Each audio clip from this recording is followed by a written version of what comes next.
ونبدأ حكايتنا بحمدان يا عيني اللي واقف يعيط على باباه اللي مات وسابه وحيد في الدنيا دي، واللي واقفة جنبه دي جدته، أيوة جدته خضرة اللي هي ربته بعد أمه ما ماتت. محروس عمال يعيط يا عيني يا محروس. جدته قالت له يا واد يا محروس ما توجعش قلبي يا محروس، أيوة يا ولدي أنا بحبك ما تبكيش على أبوك كده يا ولدي، يا عينيك يا ولدي انت اللي بقيلي، انت اللي بقيلي يا محروس بعد ما ولدي مات.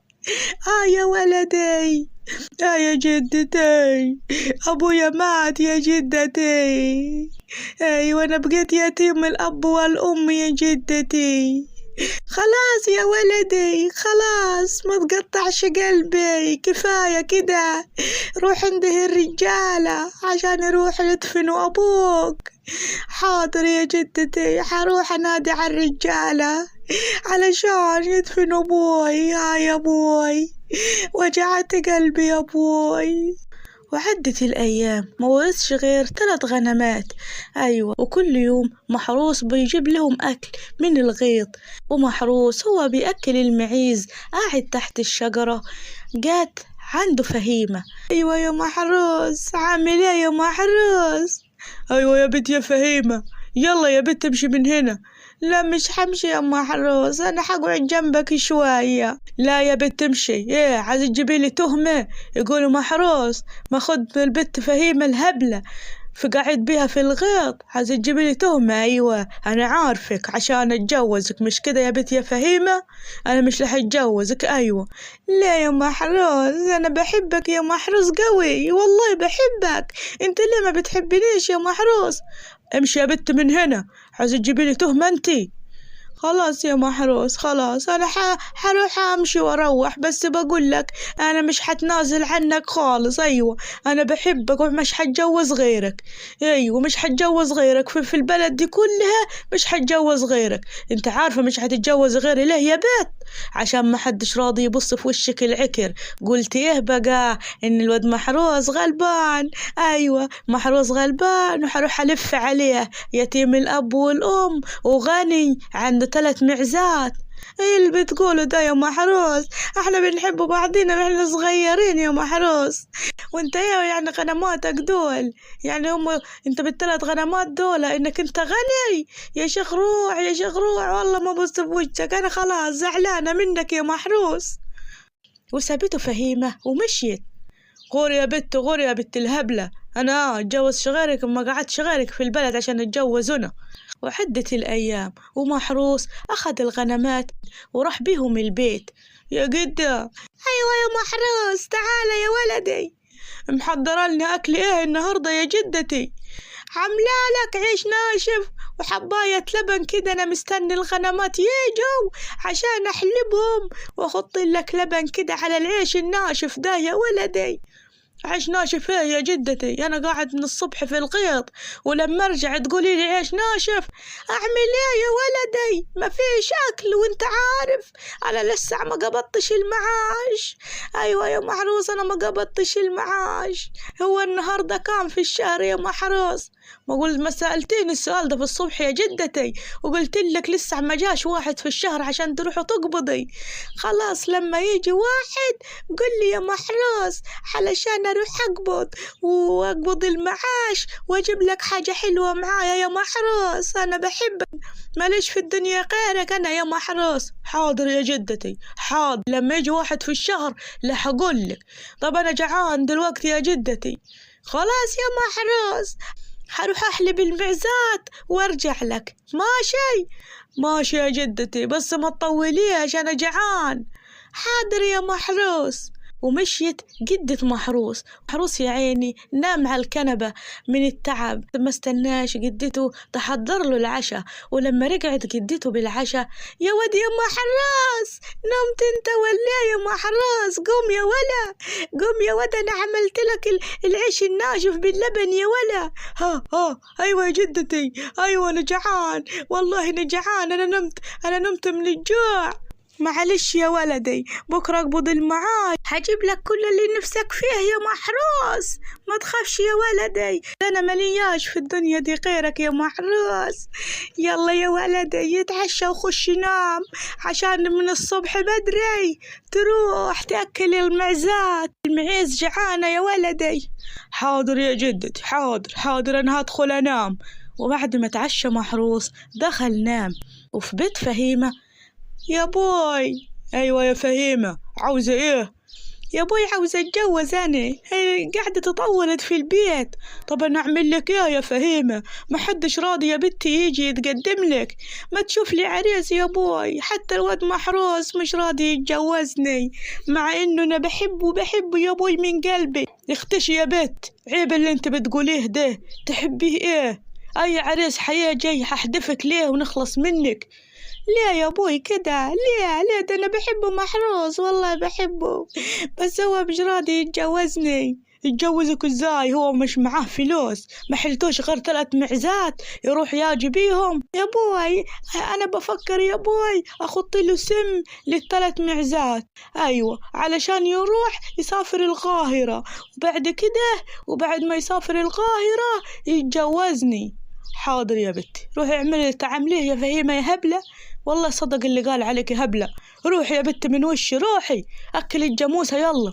حاضر يا بوي، حخط لها أكل وأسقيها مية، ما تخطيش أكتر من المية يا بت، لا تروحي تموتها لي. خلاص يا بوي مش حموتها، وانا مش هبلة للدرجات دي يا بوي اموت الجاموسة اللي بتجيب لنا لبن دي كل يوم. طيب ماشي، روحي يا فهيمة.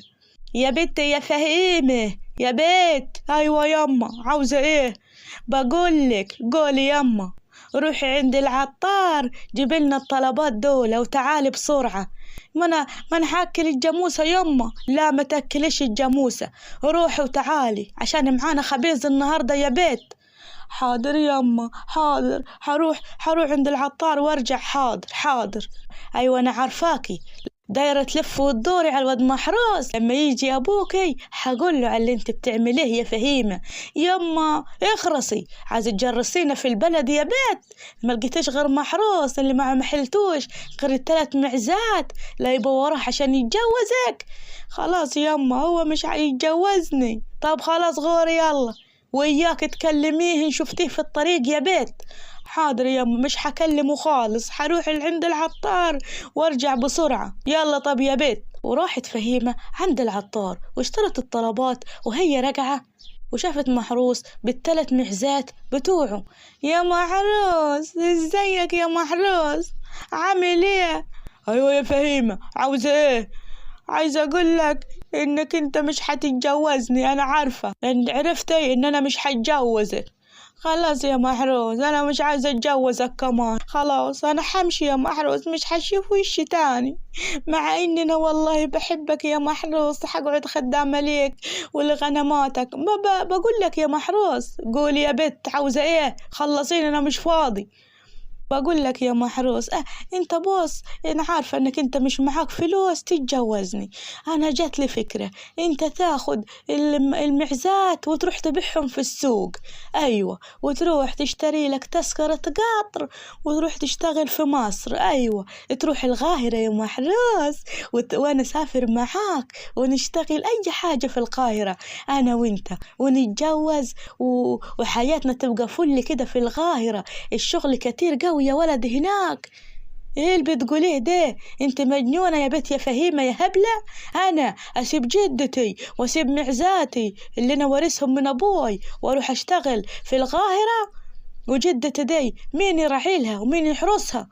هي حيجيلها هي بس يا محروس، مش ما فيش حاجة حتجيلها، هي زي القطر قاعدة، ما تخافش، انا حخلي امي كل يوم تشقر عليها، بس احنا نسافر ونروح نشتغل، وبعد ما حياتنا كده ايه تستقر احنا بنروح نجيب جدتك وتقعد معانا في القاهرة. اخرس يا بت بلا قاهرة، انا اروح لبلد انا ما اعرفهاش، ليه؟ امالهم الغنمات بتوعي، وان شاء الله ال3 معزات حيبقوا 3 غنمات، ايوه، وحيبقوا جاموسة وحيبقى عندي بقر. روح يا محروس روح، ده انا قرفت منك ومن معزاتك. وانا اللي كمان دايرة الف وراك، انا اتجوزك انت يا محروس بمعزاتك، وانت اللي مش عاجبك كمان. غور غور خلاص مش عاوزة اتجوزك، سدت نفسي. غوري يا فهيمة يا هبلة. ومحروس مشي. وفي بيت فهيمة، جبت الطلبات يا بنت يا فهيمة؟ ايوه يما جبت الطلبات، خدي طلباتك يما. يلا يا بنت ولعي الطابونة عشان نخبز اكل قبل ما ابوك يرجع. حاضر يما حاضر، حروح اولع الطابونة عشان تعملي عيش كده وعشان ابوي. حاضر. مالك يا بنت زعلانة كده ليه؟ قابلني محروس يما وبيقول لي إنه مش عاوز يبيع الغنمات ويسافر القاهرة عشان يشتغل ويجيب لي فلوس يما ونتجوز. يا بنت محروس ده ما وراهوش حاجة، يا بنت دوري لك على واحد معاه فلوس، إنما محروس إيه حيلته يا بنت غير 3 معزات. أدري يما مش هفكر فيه. وفي الناحية التانية بنشوف جاسر اللي هو أكبر دكتور في كلية الطب، وجاسر يبقى ابن عم فهيمة. أيوة ابن عمها بس ساكن في القاهرة وبيدرس في كلية الطب. أيوة يا بابا أنت عاوزني؟ أيوة يا جاسر بقولك احنا عاوزين ننزل البلد عند أخوي محمود عشان نخطب لك البت فهيمة يا جاسر. ازاي عاوز تجوزني فهيمة اللي جاية من تحت الجاموسة دي؟ عاوز تجوزني فهيمة؟ ليه يا ولدي؟ دي بنت أخوي، عرضك وشرفك يا واد. عرض وشرف يا بوي، أنا دكتور وتجيبها ودي واحدة مش متعلمة جاي من تحت الجاموسة وتقول لي عرضك وشرفك يا جاسر؟ خلاص خلاص يا جاسر احنا هنروح ونشوف. لا يا بابا أنا مش لحروح ولا حاجة معاك البلد. أيوة ومش هتجوز غير دكتورة زيي. أنت عاوز تجوزني فهيمة الهبلة؟ لا مش هتجوزها أنا يا بابا. وجاسر سابه ومشي. وفي الناحية التانية أبو جاسر راح البلد عند أخوه محمود. ازيك يا اخوي عامل ايه؟ الحمد لله يا ابو جاسر، عامل ايه؟ وابنك جاسر عامل ايه؟ كويس يا محمود. وايه اخبار فهيمة؟ انا زمان ما نزلتش البلد ولا شفتها من كانت صغيرة قد كده. لا يا ابو جاسر دلوقتي فهيمة بقت عروسة وعاوزين نجوزها. ما انا جاي عشان كده يا اخوي، جاي اقول لك ان احنا عاوزين نجوز جاسر لفهيمة ويبقى زيتنا في دقيقنا. انت بتتكلم جد يا اخوي؟ يعني حتجوز البت فهيمة؟ يعني حتتجوز خلاص وتغور من وشي؟ ايوه يا محمود يا اخوي حنجوز فهيمة لولدي جاسر، وجاسر ده متعلم ايوه في كلية الطب. ايوه يا اخوي يعني جاسر بقى دكتور؟ ايوه يا اخوي دكتور كبير يعني. ايوه طب ليه ما تقوليش؟ ده انا رجلي في الليل بيولعوا نار علي، ايوه بيقيدوا نار وما عايش عارفة ومش قادرة اروح دكتور يا اخوي. ليه ما تقوليش ان ابن اخوي بقى دكتور كبير علشان يكشف لي على رجلي اللي بالليل دول يولعوا نار مش لاقي لهم طب ولا دواء يا اخوي. حاضر حاضر انا حخلي جاسر يكشف عليك وان شاء الله العلاج يبقى على يد جاسر. جاسر ابني ده دكتور كبير. ايوه يا اخوي والنبي وتشوف لي سنون البت فهيمة، معرفش ليه كل ما تكبر سنونها كده تطلع لقدام. انت بتقول ايه؟ مالها فهيمة؟ مالها سنونها فهيمة؟ لا لا لا يا اخوي بقول لك يعمل لها كده تجميل كده في سنونها، اسنانها كده حلوة حلوة. ايوه انا ما عشان تقول لي يا اخوي لو فهيمة كبرت وبقى فيها عيب تقول لي انا حجوزها جاسر ابني يكبر دكتور. انا مش عاوز يبقى فيها عيب عشان اخويا، عشان ابني جاسر كده يحبها كده ويعجب بجمالها. لا ما تخافش البنت فهيمة حلوة حلوة حلوة قوي قوي وكبرت وبقت حلوة. خلاص يا اخوي انا دلوقتي حلحق القطر عشان ارجع واجيب جاسر وناجي نتقدم لفهيمة. ان شاء الله خير يا اخوي. ماشي يا اخوي ماشي. ومشي يا ابو قاسر. يا بيت يا فهيمة. ايوه يا بوي افرح يا بيت حتتجوز دكتور. دكتور مين يا بوي؟ انا عاوزة اتجوز محروس، انا بحب محروس يا بوي. محروس مين يا بنت اللي بتحبيه؟ بقول لك دكتور وتقولي لي محروس؟ لا يا بوي اسمع انت بس. اسمع يا بنت انت مجنونة؟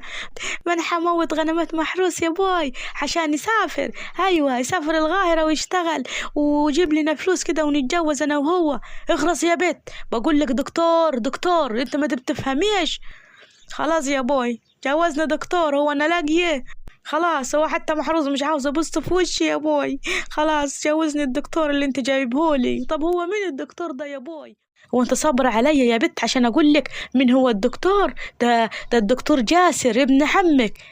ايوه يا بوي، هو جاسر بقى دكتور. ايوه يا بنت يا فهيمة، واخوي النهارده جه يتقدم لك. خلاص يا بوي، اللي تشوفه جوزهولي والنبي يا بوي، احسن ما انا قاعده في قرابيزك كده مش معايا شغلانه غير اكل الجاموسه وشرب الجاموسه. خلاص يا بنت روحي روحي، خلاص روحي اكليها وشربيها لغايه ما اخوي وابنه يجي يتقدمولك. ماشي يا بوي، يا رب اتجوز يا رب. وفي الناحية التانية بنشوف جاسر والده. ايه الكلام اللي انت بتقوله ده يا بابا؟ ازاي تروح البلد وتخطب لي فهيمة؟ انا مش قلتلك لا مش هتجوزها؟ اسمعني يا ولدي، بس انا اتكلمت كلام دلوقتي، كلام بس اللي اتكلمته مع اخوي. ايوه انت هتروح وتشوفها وان شاء الله البت بقت حلوة تتجوزها وتخطبها. لا يا باي، انا مش بتكلم على وحشة ولا حلوة، بقولك البت مش متعلمة يا باي، ازاي تجوزها لي؟ خلاص يا ولد خلاص، انت بس اجبر بخاطر اخوي. ايوه اجبر بخاطره بس، ولما تجبر بخاطره ربنا ان شاء الله يجبر بخاطرك. خلاص يا بوي خلاص، لحاجة معاك البلد بس عشان خاطرك. ايوه والنبي يا جاسر يا ولدي ما تقصرش برقبتي قدام اخوي، ده انا قلت له حجيب جاسر، انت عاوزه يقول عليا ايه؟ ابنه ممشيه. وفي اليوم التاني نزل البلد جاسر وابوه عند محمود ابو فهيمة. ايوه يا محمود، انا جيت النهارده علشان نخطب فهيمة، وانا جبت جاسر معايا وجيت زي ما وعدتك يا اخوي. اهلا وسهلا بيك يا اخوي، اهلا وسهلا بيك يا جاسر. عامل ايه يا ولدي؟ كنت عاوز اقول لك انك تشوف لي علاج، انا عرفت انك انت بقيت دكتور كبير، شوف لي علاج لركبي في الليل يا ولدي بيولعوا علي نار، ما بقدرش افرطهم كده يا ولدي، رجلي دول الركب وجعاني يا ولدي. ماشي يا عمي، هكتب لك على دواء وتجيبه من الصيدلية. الله يبارك لك يا جاسر، لا تربيتك حلوة يا خوي وما شاء الله كده، وإن شاء الله بنت فهيمة تعجبكم، حنادي عليها يا بنت يا فهيمة، يا بنت يا فهيمة. أيوة يا بوي تعالي يا بنت. ودخلت فهيمة، وأول ما شافها جاسر ازيك يا فهيمة؟ أهلا يا جاسر، عامل ايه؟ كويس يا فهيمة. يلا بينا يا محمود نسيب العرسان على راحتهم. وفعلا مشى محمود وأبو فهيمة يسيبوا جاسر وفهيمة لوحدهم. ازيك يا فهيمة عاملة ايه؟ أنا كويسة يا جاسر، انت عامل ايه؟ وكليتك عاملة ايه؟ كويس يا فهيمة. بقول لك يا فهيمة، أنا عاوزة أقول لك على حاجة. قول يا ابن عمي أنا سامعاك. أنا بقول لك يا فهيمة، أنا بصراحة عاوزة أحترف لك بحاجة. اعترف لي، أنا ما حبقى مراتك، لازم أسرارنا تبقى مع بعض. بص يا فهيمة، انت مش هتبقى مراتي ولا اي حاجة، انا مش هتجوزك. ليه يا جاسر؟ انا دمك وعرضك يا جاسر، مش عاوز تتجوزني؟ لا مش هتجوزك يا فهيمة، بصراحة انا بقيت دكتور، ايوه ودكتور كبير كمان، عاوزاني اتجوزك انت يا فهيمة. فهيمة انت مش متعلمة خالص، عاوزاني اتجوزك، انت ما بتعرفيش تفك الخط حتى، عاوزاني دكتور كبير يتجوزك انت يا فهيمة. ده انت هبلة يا بيت، اوعى تحط في دماغك ان انا هتجوزك، ولا جاي علشان اتقدم لك واتجوزك، انا جاي النهارده عشان خاطر ابوي بس واجبر بخاطره علشان ادى كلمه لابوكي، انا عشان كده جيت. طب انت مش عاوز تتجوزني ليه؟ انت مش بتفهمي، بقول لك انت مش متعلمه، ازاي هقدمك لاصحابي؟ ازاي الدكتور جاسر ياخد واحده من تحت الجاموسه؟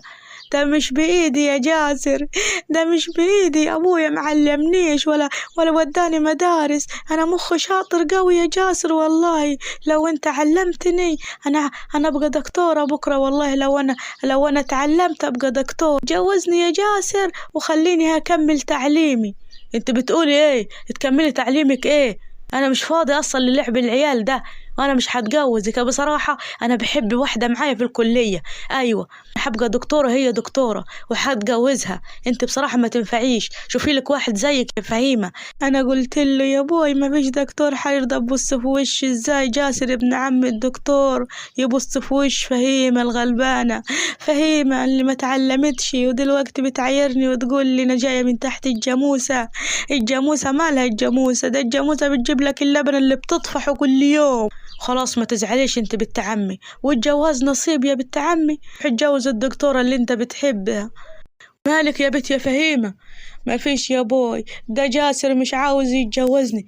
ازاي يا بنتي؟ ده انا جايبه من القاهرة عشان يجي يتقدم لك. لا يا عمي، ولدك بيحب له واحدة مصروية، ايوه زيه في القاهرة وبيحبها دكتورة زيه وعايز يتجوزها. قال لي انت جاي من تحت الجاموسة، انا مش عاوز اتجوزك. الكلام اللي انت بتقوله ده يا جاسر؟ ايوه يا بوي اللي انت سمعته ده. انت عارفني يا بوي، انا جاي هنا عشان خاطرك، عشان ما قصرش برقبتك، عشان الكلمة اللي اديتها لاخوك محمود. خلاص خلاص يا ولدي، بنتي مش مرمية عليك، وان شاء الله بكرة يجي لها 100 عريس ضرب خاطرها كده يا اخوي. خلاص خلاص يلا اتكلوا على الله، حتى مش هعمل لكم عشاء. اسمع بس يا اخوي، ان شاء الله الواد يهدى كده. مش ههدى يا بوي، يلا بينا نمشي من هنا. هو عاوزني انا الدكتور جاسر اتجوز بنته فهيمة الهبلة؟ ومالها فهيمة يا ولدي؟ مالها ليه هبلة بنتي عشان جاية من تحت الجاموسة؟ يا عمي عيب يا ولد تقول الكلام ده علينا، دي الجاموسة اللي ربتك وربت أبوك وخلتك تتعلم. أيوة أنا ما حدش خلاني أتعلم، أنا تعلمت بمجهودي يا عمي. يلا بينا يا بوي، كفايانا لحد كده. وفعلا مشوا جاسر وأبوه سافروا على القاهرة. فهيمة يا عيني فضلت تعيط في أوضتها. يا حظك يا فهيمة، اللي يقولك هبلة واللي يقولك جاهلة، ما فيش حد عاوز يتقدم لك يا بيت، ولا حد عاوز يتجوزك. يا محروس أنا بحبك، أنا مش عارفة ليه مش عاوز تيجي تتقدم لي يا محروس. يا عيني حقعد كده شكلي من غير جواز. وفي الناحية التانية عند محروس وجدته. يا واد يا محروس بقولك. أيوة يا جدتي عاوزة إيه؟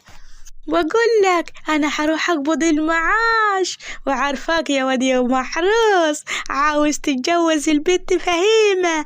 أيوة أنا دسات دهبات بتوع أمك وأجيب المعاش وأروح أتقدم لك للبنت فهيمة.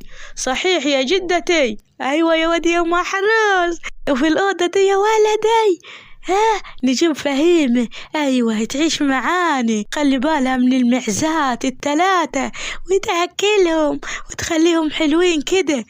صحيح يا جدتي؟ انت دسة دهب كده ودسة فلوس مخبيهم فين يا جدتي؟ قوليلي أنا مش عاوزة أتجوز، أنا عاوزة أجيب لي عربية. لا يا ولدي أنا أجوزك عشان تملالي البيت عيال، أنا مش عاوزة النسل بتاعنا يتقطع. انت عاجبك كده قاعد لوحدك في الدنيا، مش تجيب عيال يجروا قدامي كده يا ولدي؟ أنا نفسي أشوف عيالك يا محروس يجروا قدامي قبل ما أموت. والله يا جدتي انت ما بتموتيش يا جدتي، انت معمرة سنين. اللي بتقوله ده يا واد؟ ايوه يا جدتي، انت مش شايفه عندك قد ايه عيالي اللي تستنيهم؟ عيالي انا؟ ليه يا محروس بتقول كده؟ ليه بتقول كده عليا يا محروس؟ عاوزني اموت؟ لا مش عاوزك تموت يا جدتي، دلوقتي خلينا في المهم. تبيعي الذهبات امتى؟ فعلا تاني يوم جدة محروس قبضت المعاش بتاعها وباعت الذهب بتاع والدة محروس. ادي الفلوس يا محروس، يلا يا ولدي علشان نروح نتقدم لك. عارفاك يا ولدي بتحب البت فهيمة وعينك منها وعينها هي كمان منك يا واد. حاضر يما يلا بينا، انا حلبس الحتة اللي على الحبل وانت كمان غير هدومك وروح نخطبها. يلا بينا يا ولدي. وفعلا راحت جدة محروس ومحروس عند أبو فهيمة عشان يتقدموا لها. أيوة يا أبو فهيمة احنا جينا النهاردة عشان أتقدم لفهيمة لولد محروس اللي ما فيش غيره. أهلا وسهلا بيك يا حجة، منورين، منور يا محروس. بنورك يا عمي. أيوة يا ست خضرة، عاملة إيه إنتي؟ كويس الحمد لله يا ولدي. أنا النهاردة جاي أتقدم لفهيمة وأقول لك عاوزين نجوزها المحروس. ولدي اللي ما حلتيش غيره، عاوزة أجوزه يا أبو فهيمة، وعاوزاه يجيب لي عيال، يملالي البيت عيال كده هو وفهيمة ويقعدوا معايا. أنا ما عنديش حد ولا حلتي أي حاجة. خلاص خلاص ماشي، أنا حفكر وأرد عليك يا ست خضرة. ماشي، بس والنبي رد عليا بسرعة علشان لو انت ما وافقتش اشوف عروسة تاني لمحروس. ماشي ماشي يا حجة خضرة، ماشي حرد عليكي. ومشيت خضرة ومحروس. يا بنت يا فهيمة. ايوه يا بوي. الواد محروس النهاردة يتقدم لك. بتتكلم بجد يا بوي؟ ايوه يا بت، مألوفة ليه كده على الجواز؟ انا بحب محروس يا بوي وعاوزة اتجوزه. يعني انت موافقة يا بت؟ ايوه يا بوي، ايوه عاوزة اتجوز محروس. خلاص حجوزك محروس. فعلا فهيمة اتجوزت محروس. في الناحية التانية بنشوف قاسر اتجوز الدكتورة اللي بيحبها، دكتورة زيه. وفهيمة الغلبانة ومحروس الغلبان اتجوزوا. أنا بحبك قوي يا فهيمة، وأنا بحبك يا محروس. أنا فرحانة قوي النهاردة علشان اتجوزتك يا محروس، وأنا فرحان يا فهيمة. خلاص وجيت مراتي يا بيت، وخلاص يعني أنت بتحبني يا محروس. أيوة يا بيت يا فهيمة بحبك. وفعلا عاشوا في سعادة لأنهم مستواهم زي بعض. أيوة فهيمة ومحروس مستواهم الاجتماعي زي بعض وبيحبوا بعض، والثلاث معزات بتوعهم بقوا 6 معزات. ايه رأيك يا فهيمة نبيع المعزات دول كلهم ونشتري لنا جاموسة؟ ايوه نبيع اللبن بتاعها، ايه رأيك؟ ايوه يا محروس جيب لنا جاموسة، والجاموسة بكرة تكبر وتبقى 3 جواميس وكده نربيهم وناكل من خيرهم. انت وش السعد عليا يا بنت يا فهيمة. وانت يا محروس انا بحبك والله يا محروس. ولحد هنا تخلص حكايتنا ونسيبكم في رعاية الله. مع السلامة.